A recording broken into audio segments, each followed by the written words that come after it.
ಜಗತ್ತಿನಲ್ಲಿ ಅತಿ ಹೆಚ್ಚು $100 ಕೋಟಿ ಮೀರಿದ ಸಂಪತ್ತಿನ ಕಂಪನಿಗಳು ಅಮೆರಿಕ ಸಂಯುಕ್ತ ಸಂಸ್ಥಾನದಲ್ಲಿದೆ. ಬಡಗಣ ಅಮೆರಿಕ ಇಲ್ಲವೇ ಯುಎಸ್ಎಯಲ್ಲಿ 2129 ಇದ್ದು ಇವು ಒಟ್ಟು ಬಿಲಿಯನ್ ಡಾಲರ್ ಮೀರಿದ ಕಂಪನಿಗಳಲ್ಲಿ 38.6% ಆಗಿದೆ. ಏಷ್ಯಾ ಪೆಸಿಫಿಕ್ ವಲಯ 29.8% 1643 ಇಂಥ ಕಂಪನಿಗಳನ್ನು ಹೊಂದಿವೆ. ಜಪಾನ್ 404, ಭಾರತ 348 ಮುಂಚೂಣಿಯಲ್ಲಿವೆ. ಯುರೋಪಿನಲ್ಲಿ 1265 ಇದ್ದು ಪ್ರಮಾಣ 28% ಆಗಿದೆ. ಈ ದಶಕದಲ್ಲಿ ಶಾಂಘೈ ಮತ್ತು ಪ್ಯಾರಿಸ್ಗಳು ಹೆಚ್ಚು $100 ಕೋಟಿ ಕಂಪನಿಗಳನ್ನು ಕಾಣುತ್ತಿವೆ.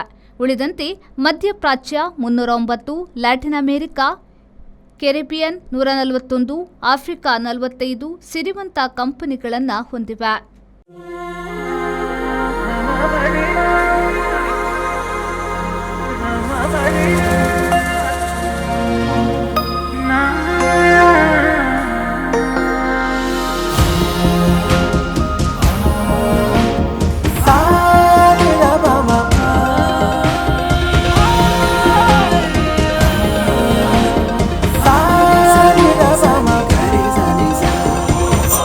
VNR Gold.